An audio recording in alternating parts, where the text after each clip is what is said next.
So hello, everyone. I'm Sharon Fiehler with ABC to CEO, and welcome to another one of our Preparing for the Possibility podcast. And today we have a very special guest I'm excited to learn more about, and I think you will too. Her name is Leslie Gill, and Leslie comes to us with an experience base that I think you're going to find fascinating. And we get to hear about it in person from Leslie today. But just a few things, I guess, before joining Rung, you were CEO of Annie Malone's Children and Foster Service Center. And you also served at one point as executive director of College Summit, where you had multi-state responsibilities for programs, fundraising, business operations. You had time with the Girl Scouts of St. Louis and Atlanta, and did a lot of things as so far as advocacy and government affairs, strategic planning, program development, member recruiting, and of course, cookie sales. Yes. So you're a native of St. Louis, and you are an alum of Hampton University, where you have a Bachelor of Arts in English. You also have a master's in international business from St. Louis U, quite impressive.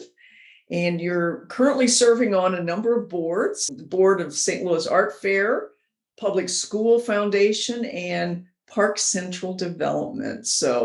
And now you are CEO of Rung, which is a very impressive thing for many people. Many women are thrilled to have you there. But we want to talk about you today. So thank you for your time, Leslie. Of course. Thank you for having me. And I just really love the name of this podcast. So I'm super excited to talk about possibilities and preparation and all of it.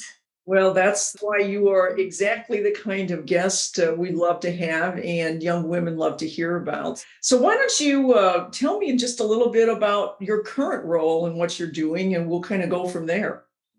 Sure. So I am currently leading an organization here in St. Louis called Rung for Women.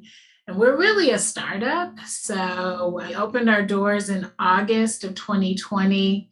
I started as president in November of 2017, when literally all we had was an idea. So I was our first employee.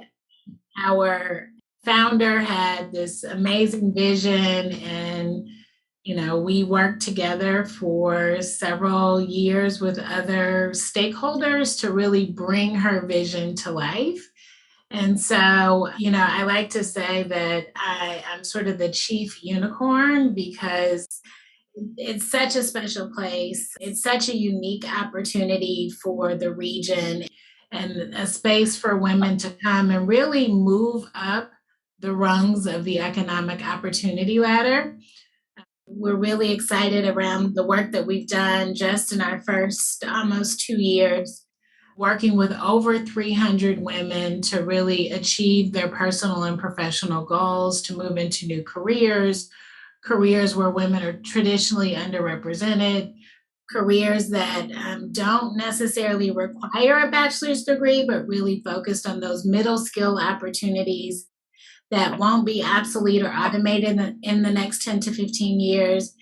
And where, women can have great growth opportunity and great growth potential in certain industries. And so I'm just really excited that I get a chance to do this work, and have had lots of experiences that have led me to this particular point in time. It seems like it. So the name Rung has intrigued me. So you said it's moving up rungs of the ladder. Is that kind of where it came from? Yeah, that's the metaphor, really. So we started as a resale clothing boutique. Our founder sort of had this idea that, she wanted to provide clothes for any type of job that women might be interested in, and to provide those opportunities, provide those items at a really cost-effective price point. And so it was resale. It was beautifully merchandised, high-end items, and we did lots of special shopping events for women who were living in crisis, or who were maybe living in shelters. And one thing she learned is that women needed more than clothes. And so she sort of had this vision of like, can we create a space where women could come and really work on their personal and professional goals to really move up the rungs of the economic opportunity ladder. Most importantly, to create a stronger middle class here in the region. And so that's what we're doing. And the ladder is really a metaphor for, just continuing to climb. Oftentimes we say that, we're a space where, women can move from surviving to thriving. And, we know that oftentimes women, especially on the heels of the pandemic, have been living and working in isolation. And so we create a community where like-minded women come together and really achieve their goals together. Well, quite impressive. And so what a wonderful organization for you to be head of. But tell me a little bit about how you got there. Where did you begin your career? And let's just talk a little bit about where you came from to get there today. Sure. So, Sharon, I always sort of had this vision that I would be a sports agent. So, from a little girl, I, watched the Jerry Maguires of the world and was like, I can be the first female Jerry Maguire. I was really interested in sports growing up and, just thought I would make a career in sports, thought I would be a lawyer. So, went to college and majored in English with the path to becoming a lawyer. And honestly, it was right after my senior year of college, I had accepted a job with Tiffany and Company. So I'd already veered from the sports pathway and had a job offer to go into the Tiffany and Company management training program. I accepted the offer, was planning to move to New York City and, was starting this career with a high-end jewelry retailer, but I had the summer off. So the summer between, starting my new career pathway and finishing college, I went to Washington, D.C. So I said, I'll go hang out in D.C. for the summer and then, get ready to move to Manhattan. And I got involved in a political campaign. And at that time, it was the mayor of Washington, D.C., it was the mayor's race. And I was fundraising with the candidate. I had no idea what I was doing. I just was like, oh, well, it's something to do for the summer. I thought I would just go, hang out with friends and have a good time. But I got involved in this political campaign and we got through the general election. And I remember the candidate at the time saying, I said, okay, well, we've won the general election. I'm now going to go move to New York and start my job. And he said, well, wait, you can't leave yet. We had gotten through the primary. We started to get through the general. He's like, well, we still got to get through the general election. I'm like, oh no, got to go to Tiffany's. I have this dream job, And so he said, look, I'll make a deal with you. If you stay and we win, I'll guarantee you a job. If you stay and we lose, I'll pay your rent in New York for 6 months. What a deal. I know. I said, well, wow, well, those are good and good options, right? Good and good. No bad option here. The only challenge was Tiffany's would not extend my start date. So I was forced to make my first adult decision. Do I stay or do I go? And so I decided to stay. We won the election. I spent the first 10 years of my career working in Washington, D.C. and local government, which is really, because D.C. is not a state, it's like state government, but also in the capital city of the world, right? Amazing experience. So glad I did it. I got to learn a little bit about everything. I got to meet, tons of world leaders. And it was just such an amazing experience. It really helped me sort of look at the world in a different perspective. I like to say, it sort of ignited my interest in public service, not necessarily politics, but this whole notion around public service. And Right. it really sort of forced me to think about, like, can I make a career as a leader in this public service space without going into politics? What a amazing opportunity. And too bad for Tiffany's. Who knows where they would be today if this wouldn't have happened. I know. Sharon, it's just things work out the way they're supposed to, you know? A lot of times you have to, the path you choose, take it, run with it, and do the most you can with it. And it sounds like you're a perfect example of that. Very interesting history you've got to get you to this point. But why don't we also talk about women in general? You've probably worked a lot with women at this point. And what do you see when you're working with women that you could give suggestions at this point to young women as far as importance of what they're doing, how they might look at themselves a little differently? Are there behaviors you've seen that you think do more of this? Maybe you can talk a little bit about women and what you've observed, young women. Sure. So, I often hear young women talk a lot about imposter syndrome. It's an area of our work that we spend a lot of time around building confidence, helping women overcome this notion that they don't belong or that they're not deserving of opportunities. And so, this notion of imposter syndrome, especially in certain industries, male dominated industries, which, is most of the industries that we're working in today, we spend a lot of time helping them overcome that, being prepared. Preparation is always key, and trusting yourself, building those muscles around resilience and confidence and knowing that you deserve to be where you are all the things that I witness in the workforce, but also in the organization and the women that we work with. That is the single largest barrier for women in success, is just feeling like they don't deserve to be where they are. Yeah, one of the things we kind of like to really focus on is confidence. Yes. Too often we see young women, they were so talented, but not believing in themselves yet. Mm-hmm. And it's something that we believe is very important to moving forward. And if you look at yourself, like, did you think about yourself as being a CEO someday? I never really imagined anything other than being in a leadership role.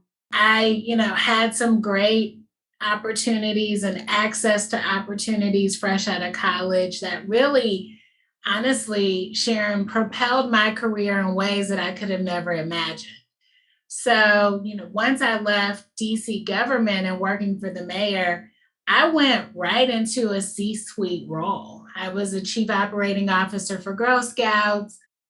I just always sort of had a knack for people and building relationships. I think, so often, women in general just minimize the importance of maintaining good relationships, fostering good relationships, even in, fundraising. As a fundraiser, it's always the men who are able to raise, historically raise dollars because they just believe in cultivating relationships. And so for me, that's an area of sort of my personal profile that I really focused on, building those relationships, spending time at it, making sure that I stayed connected to people. And I also connected people, right? So I connected, but then I also never missed an opportunity to make introductions and to connect other people. Right. And so I think that's for me how mentorship and sponsorship really shows up is, if I hear of a staff person or someone sort of early in their career that is, looking to sort of leverage those relationships or build relationships, I will be the first to say, okay, well, do you know this person or do you know that person? And can I connect you? And I think that just has allowed me to sort of stay top of mind for a lot of people, right? So my team always jokes, you know everyone. And I'm like, well, I might not know them well, but I certainly make it a point to connect people and to sort of stay on their radar. I would have to say, oftentimes when we meet people and then time passes, we don't always see them on a regular basis. It is important, though, to keep up with people who you've met because you never know when your careers will again cross. And maybe not even careers, maybe it's something to do with just life in general. Yep, But maintaining relationship takes work and it takes does. effort, but the payoff is so important. But let's also talk a little bit about you enjoy being a CEO, I can tell. I Uh, do. some women look at this role and have said to us, I just don't know if I want to do this because it looks difficult and I don't know if I would enjoy it. Tell us a little bit about why you enjoy it.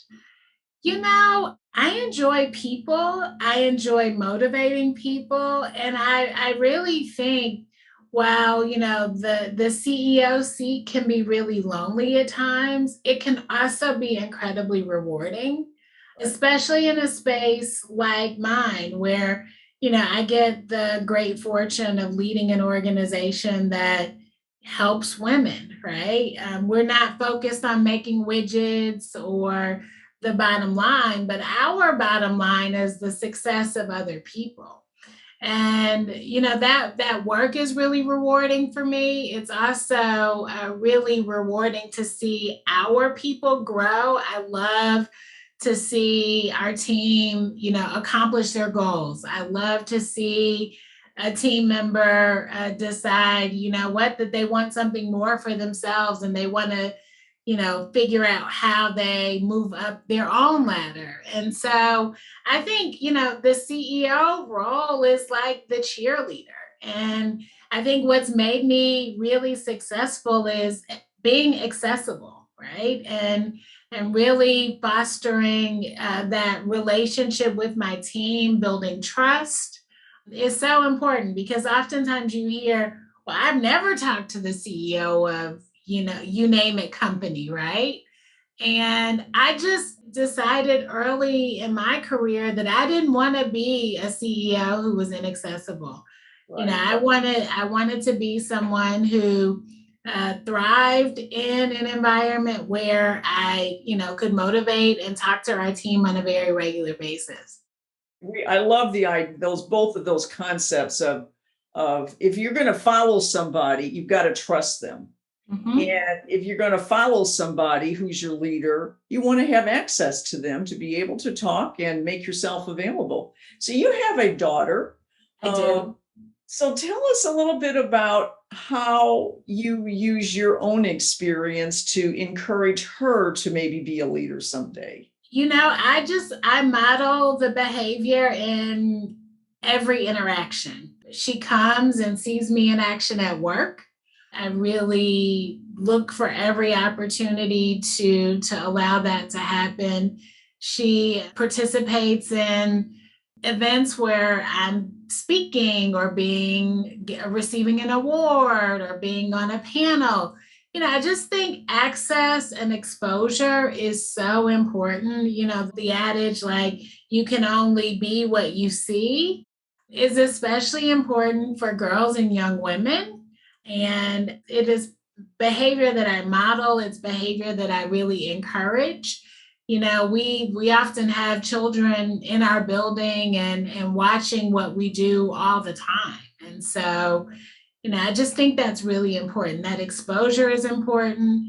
Exposure is also a big piece of our work because we're encouraging our participants, our members, to go into environments where there will be, likely be people that don't look like them, and they may or may not know what the day to day entails for certain jobs or industries. And so being able to spend time and shadow and see what industry is like is also really important. And that's exactly what I do for my daughter. Like, I want her to see it all.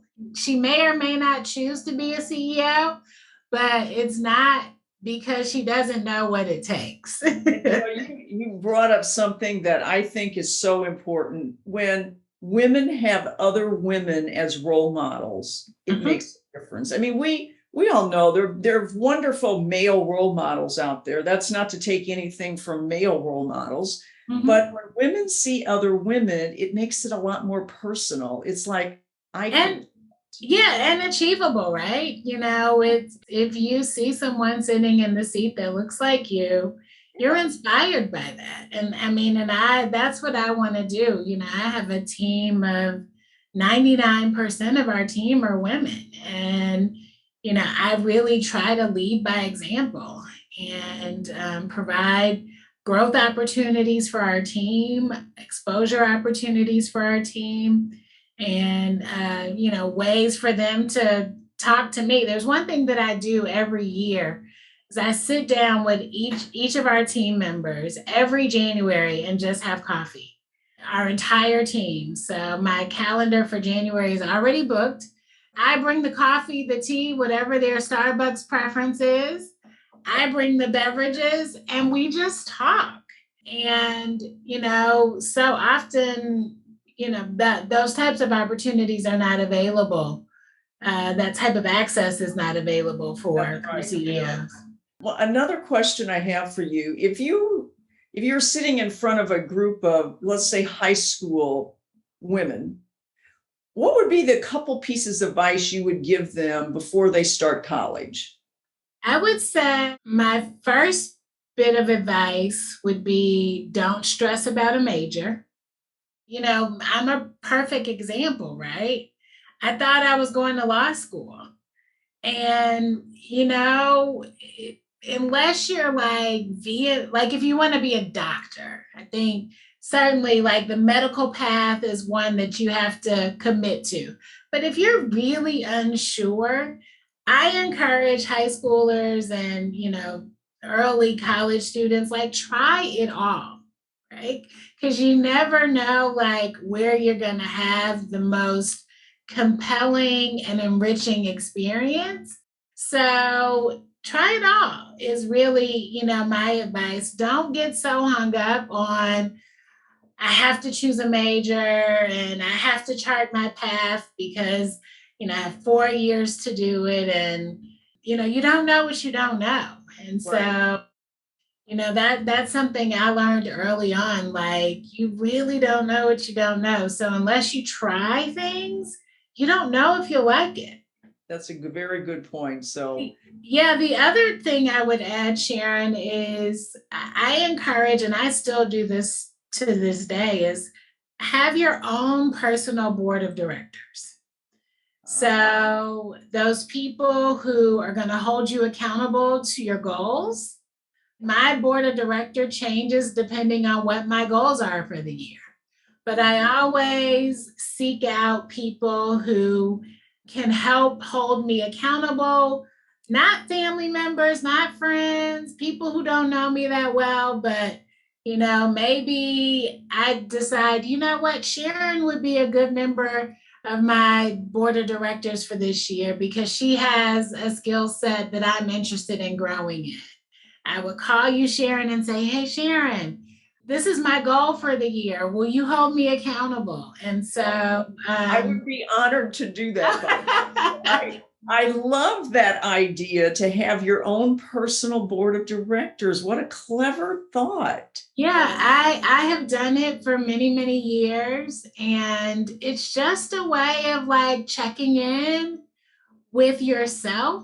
I mean, because so often, especially as women, we get derailed by everyone else's burdens and everyone else's projects and everyone else's thing. And, sometimes you just need a little nudge to keep you on track for your goals and your own personal and professional development. Well, it has definitely work for you. You are quite impressive. You are a role model to many, anybody who knows you and anybody who's going to know you in the future. And hopefully this Preparing for the Possibility podcast can give you another audience and people fortunate enough to hear your words. So anything else you wanted to add? Like I said when we opened, I just really enjoy, I love the title, Preparing for the Possibilities, because I think, we don't spend enough time doing that. And so hopefully this discussion will encourage young women and women across the country to really stop and think about what preparation looks like. Very good. So here we've had words of wisdom from Leslie Gill. Thank you so much for joining us today. And to our audience, thank you for being with us. And I hope you found this as fascinating as I did.